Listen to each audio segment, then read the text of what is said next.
Okay students, आगे बढ़ते हैं। Question number 2, comparative balance sheet of Varun limited. ये आपको क्वेश्चन दिया हुआ है, मैंने फोटो डाल दी है। यहाँ पे आपको एक बैलेंस शीट दी हुई है। बैलेंस शीट में सबसे पहले इक्विटी एंड लायबिलिटी, ये वर्टिकल बैलेंस शीट है। वर्टिकल बैलेंस शीट का जो फॉर्मेट है वो कल वाले लेक्चर में मैंने आपको दिखाया भी था।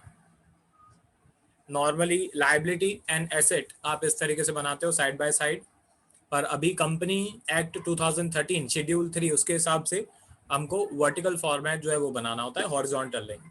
तो ये फॉर्मेट आपको दिया हुआ है, इसमें हमको दिमाग नहीं लगाना है। टोटल वगैरह भी जो है वो करके दिया हुआ है, तो आपको सिर्फ अमाउंट्स जो है वो लिखनी है।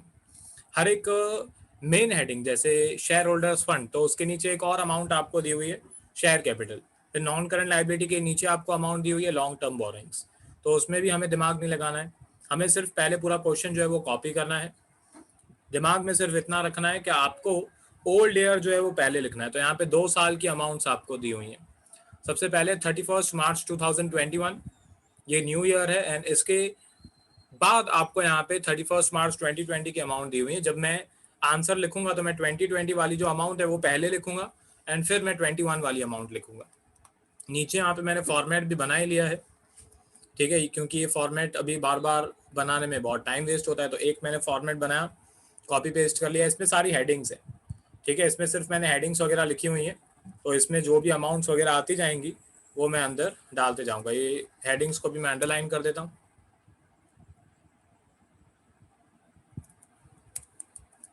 ठीक है, हेडिंग्स को भी मैं अंडरलाइन कर देता हूँ। तो ये मेन हेडिंग है एसेट, उसके नीचे नॉन करंट एसेट, फिर करंट एसेट, फिर टोटल। तो मैंने बैलेंस शीट का एक फॉर्मेट पहले से ही बना लिया है। अच्छा, अभी ये कंपैरेटिव स्टेटमेंट है, तो कंपैरेटिव स्टेटमेंट में हमको 2 कॉलम्स बनाने होते हैं। वो 2 कॉलम्स हैं, एक है increase and decrease in rupees, and एक है increase and decrease in percentage. कभी कभी क्या होता है, क्वेश्चन में आपको बोलते हैं फाइंड एब्सोल्यूट वैल्यूज, एंड कभी कभी ऐसे बोलते हैं कि ये बताओ कि एब्सोल्यूट इंक्रीज हुआ कि एब्सोल्यूट डिक्रीज हुआ। मेथड का नाम नहीं बताते हैं कि कॉमन साइज वाली मेथड है कि कंपैरेटिव वाली मेथड है। तो एब्सोल्यूट इंक्रीज या एब्सोल्यूट डिक्रीज आपको पूछा हुआ है अगर, तो वो हमेशा कंपैरेटिव स्टेटमेंट ही आपको बनाना है, ठीक है। ये अपनी भाषा में कहीं पे भी लिख लेना। अगर आपको क्वेश्चन में कभी बोलते हैं एब्सोल्यूट इंक्रीज फाइंड करो या एब्सोल्यूट डिक्रीज कितना हुआ वो फाइंड करो, तो भी वो लोग आपको कंपैरेटिव स्टेटमेंट ही बनाने के लिए बोल रहे हैं। बाकी बैलेंस शीट या प्रॉफिट एंड लॉस तो वो तो ऑब्वियसली क्वेश्चन के अंदर की इंफॉर्मेशन देख के आपको पता चली जाएगा, ठीक है। तो स्टार्ट करते हैं। अभी यहाँ पे शेयर होल्डर्स फंड है, शेयर होल्डर्स फंड के नीचे शेयर कैपिटल है। तो ये मैं गया इक्विटी एंड लायबिलिटी में, इक्विटी एंड लायबिलिटी के नीचे शेयर होल्डर्स फंड है। ये मैंने सब देख के लिख दिया है पहले से ही, एडिंग्स वगैरह ये हर सब में सेम ही रहती है, ठीक है। तो यहाँ पे मैं गया, यहाँ पे मैंने लिख देता हूँ शेयर कैपिटल,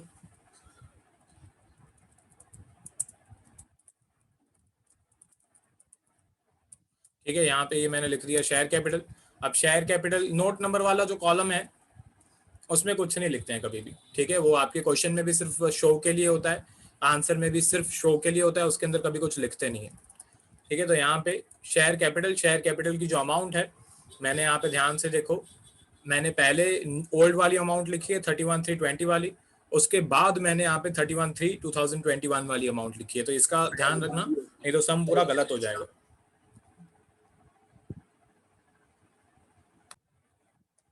अब यहाँ पे बैलेंस शीट में लिखा हुआ है from the following balance sheet prepare comparative balance sheet of Varun limited. तो कंपनी का नाम दिया हुआ है, तो ये कंपनी का नाम मैं यहाँ पे लिख देता हूँ,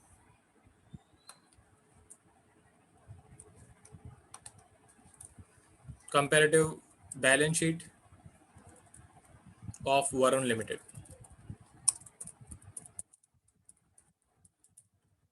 उसके नीचे शेयर कैपिटल की अमाउंट, तो पहले 2020 वाली अमाउंट लिखेंगे। 2020 वाली अमाउंट है 3 लाख, एंड 21 वाली अमाउंट है 3,50,000। तो ये मैंने यहाँ पे लिख दिया 3 लाख और 3,50,000, ठीक है। ये मैंने यहाँ पे देख के लिख दी। उसके बाद आपको नॉन करंट, पहले सिर्फ मैं अमाउंट्स लिख रहा हूँ देख के, क्वेश्चन कॉपी करना बोल सकते हैं, ठीक है। उसके बाद यहाँ पे मैं नॉन करंट लायबिलिटीज में लॉन्ग टर्म बोरोइंग्स आपको दिया हुआ है, तो लॉन्ग टर्म बोरोइंग्स जो है वो भी मैं लिख देता हूँ यहाँ पे नॉन करंट लायबिलिटी के नीचे। यहाँ पे मैं लिखूंगा लॉन्ग टर्म बोरोइंग्स, सिर्फ देख के लिख रहा हूँ मैं और कुछ नहीं कर रहा हूँ। अमाउंट्स भी जो है वो मैं देख के लिख रहा हूँ। 2020 की जो अमाउंट है वो यहाँ पे दी हुई है 2 लाख एंड 2021 की जो अमाउंट है वो यहाँ पे आपको दी हुई है 1 लाख। ठीक है, तो ये मैंने यहाँ पे देख के जो अमाउंट्स हैं वो लिख दी सिर्फ, इसमें कुछ दिमाग रॉकेट साइंस नहीं है।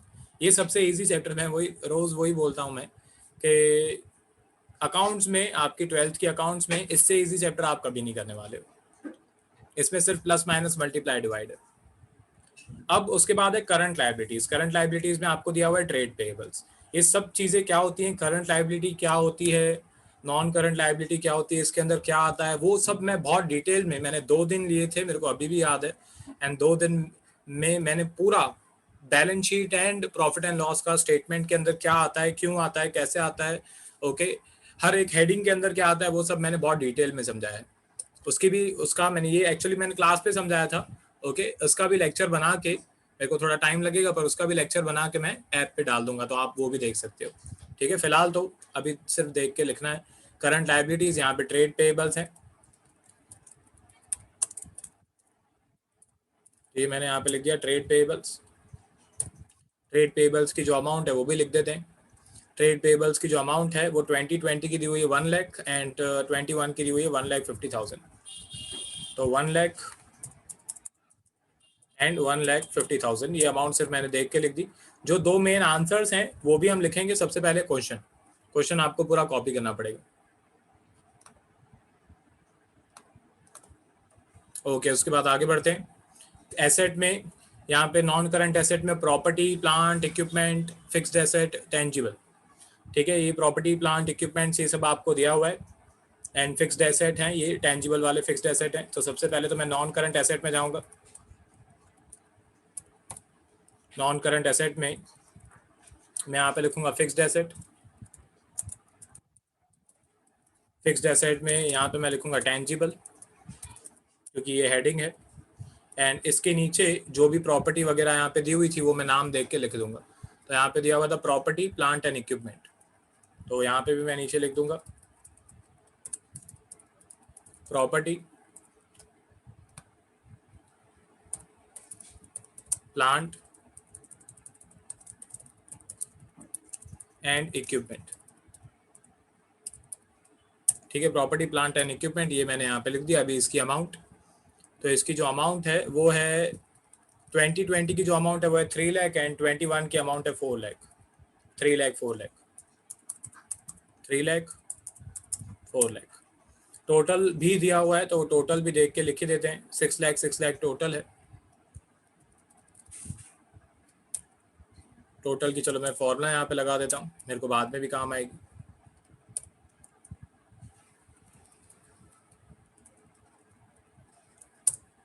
ओके, ये फॉर्मूला यहाँ पे भी कॉपी कर देते हैं। तो इसका भी टोटल जो है वो आपको दिया हुआ है 6 लाख। ठीक है, आगे बढ़ते हैं। अब इसकी जो अमाउंट थी वो मैंने लिखी थी। उसके बाद करंट एसेट में आपको दिया हुआ है ट्रेड रिसीवेबल। करंट एसेट में आपको यहाँ पे दिया हुआ है ट्रेड रिसीवेबल।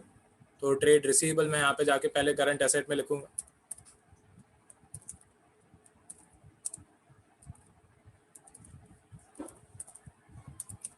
ट्रेड रिसीवेबल मैंने लिख दिया। ट्रेड रिसीवेबल की जो अमाउंट है वो आपको क्वेश्चन में दी हुई है। ओल्ड ईयर की आपको दी हुई है 3 लाख और न्यू ईयर की आपको यहाँ पे दी हुई है 2 लाख। तो 3 लाख 2 लाख।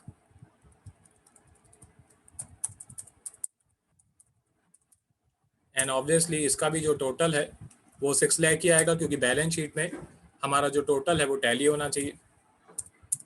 तो यहाँ पे भी फॉर्मूला लगा देता हूँ मैं, 6 लाख एंड यहाँ पे भी 6 लाख। ठीक है, अब ये क्वेश्चन हो गया। अभी ये जो ऊपर क्वेश्चन दिया हुआ है वो कोई काम का नहीं है। बस इतना लिखने के बाद नॉर्मली इसकी एक फाइल मैंने बना के रखी हुई है जिसमें मैंने फॉर्मूला सारी लगा के रखी हुई है। मतलब मैं चाहूँ तो मैं सिर्फ यहाँ पे वैल्यूज पुट करूंगा एंड आंसर अपने आप कैलकुलेट हो जाएंगे। ठीक है, ये बहुत इजी होता है एक्सेल पे, अगर आपको एक्सेल के बेसिक्स पता है। ठीक है, आपको सिर्फ फॉर्मूला डालनी होती है एंड फिर कोई भी वैल्यू डालो, कैसा भी सम लेके आओ, गंदे से गंदा सम लेके आओ, आपके आंसर्स अपने आप सॉल्व होंगे। पर अभी पढ़ाना है मेरे को, तो मैं आपके सामने प्लस माइनस जो है वो मेरे को करना पड़ेगा। तो यहाँ पे 2 कॉलम्स, जिन्हें नहीं पता है बेटा ध्यान दो। दो कॉलम्स बनाने पड़ते हैं कंपैरेटिव स्टेटमेंट और बैलेंस शीट में। पहले क्वेश्चन लिखना पड़ता है, उसके बाद दो कॉलम्स आपको बनाने पड़ते हैं। एक है इंक्रीज एंड डिक्रीज प्लस और माइनस इन रुपीज, और दूसरा कॉलम है प्लस और माइनस इन परसेंटेज। तो सबसे पहले plus and minus in rupees वाली अमाउंट हम कैसे फाइंड करेंगे वो बताता हूँ। हमेशा इसकी फॉर्मूला याद रखो, न्यू माइनस ओल्ड। तो ये न्यू वाली अमाउंट है 3,50,000, इसमें से 3 लाख रुपीज जो है माइनस करेंगे तो 3,50,000 में से 3 लाख माइनस करेंगे तो ऑब्वियसली 50,000 जो है वो हमारा आंसर आएगा। सेम यहाँ पे नीचे भी 1 लाख में से ये 1 लाख में से ये 2 लाख अगर हम माइनस करेंगे तो ये -1 लाख आएगा। मैंने इस तरीके से लिखा है कि भाई आपके जैसे सीबीएसई में ब्रैकेट लगाते हैं तो यहाँ पे भी ब्रैकेट्स ही हैं। उसके नीचे यहाँ पे ये 1,50,000 में से माइनस करेंगे अगर हम 1 लाख तो ऑब्वियसली 50,000 आएगा।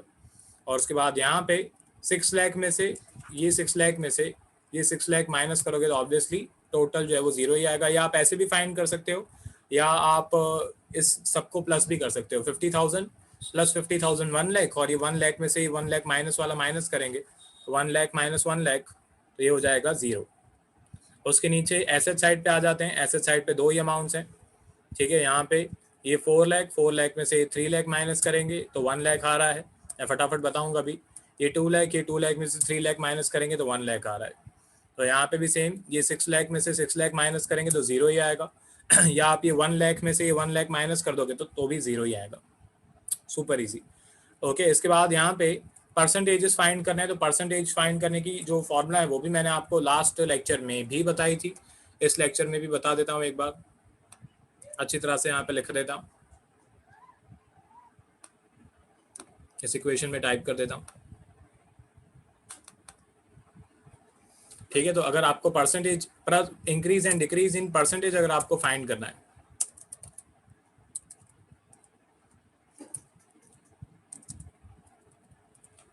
प्लस और माइनस इन परसेंटेज, ठीक है। अगर आपको ये फाइंड करना है तो इसकी फॉर्मूला भी बहुत सिंपल है। फॉर्मूला है डिफरेंस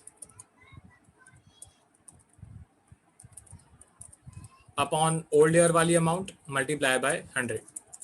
तो ये इसकी फॉर्मूला है। इसको मैं हाईलाइट भी कर देता हूँ ताकि आपको अच्छी तरह से दिखे, ठीक है। तो ये इसकी फॉर्मूला है, ये मैंने इसको हाईलाइट कर दिया, ठीक है।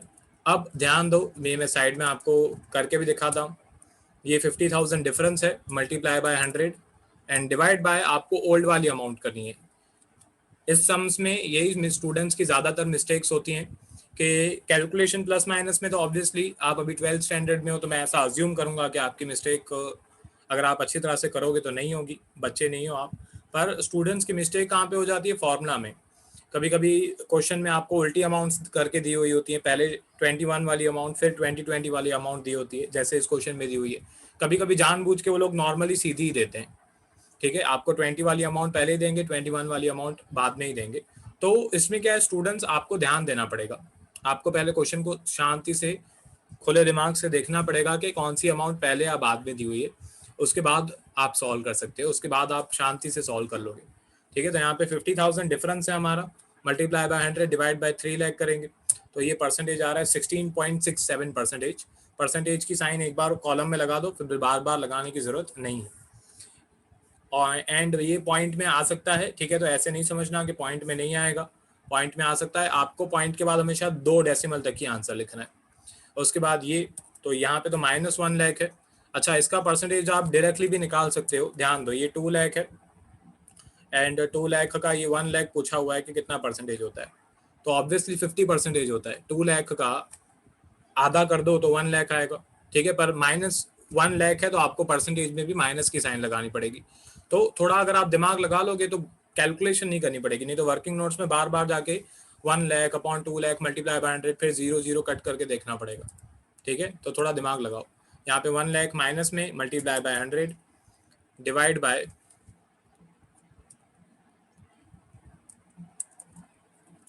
फॉर्मूला वापस से लगानी पड़ेगी, कोई नहीं। तो यहाँ पे 1 lakh multiply by 100 divide by ये 2 लाख, तो -50% आएगा। आपको ये माइनस की साइन नहीं, ब्रैकेट लगाना है। उसके बाद आगे बढ़ते हैं। यहाँ पे भी वापस से वही इजी है। ये 1 लाख है ओल्ड वाली अमाउंट, और ये डिफरेंस जो है वो हमारा है 50%। तो 1 लाख का 50,000 कितना परसेंटेज होगा, 50,000 होगा, 50% होगा, ठीक है। तो डायरेक्टली अगर आपको आता है तो डायरेक्टली लिखो, क्योंकि कैलकुलेशन रफ वर्क में जो आप करोगे उसके मार्क्स नहीं होते। तो 50,000 मल्टीप्लाई बाय 100 डिवाइड बाय ये 1 लाख, तो ये भी 50% आ रहा है। एंड लास्ट में ये 6 लाख का भी परसेंटेज निकालना है, तो ये 100% आएगा ऑब्वियसली, क्योंकि 6 लाख का 100% 6 लाख होता है। इसका डिफरेंस एक्चुअली 0 है, तो यहाँ पे ओके, यहाँ पे 0 आएगा क्योंकि डिफरेंस 0 है। तो 0 multiply by 100 divide by 6 lakh 0%, क्योंकि डिफरेंस 0 है। आगे बढ़ते हैं, यहाँ पे एसेट साइड पे दो ही अमाउंट्स हैं, तो ये 1 lakh multiply by 100 divide by okay 1 lakh multiply by 100 divide by old year वाली अमाउंट 3 लाख, तो यहाँ पे आ रहा है 33.33%। वैसे 33.333333% होता है, ठीक है, पर आपको मैं यही सजेस्ट करूँगा कि पॉइंट में 2 डेसिमल तक की लिखो, ज़्यादा बड़े आंसर्स लिखने की ज़रूरत नहीं है। लास्ट में वापस से ये 1 लाख मल्टीप्लाई बाय 100 करेंगे एंड डिवाइड बाय ये 3 लाख करेंगे, तो यहाँ पे भी -33.333% आ रहा है।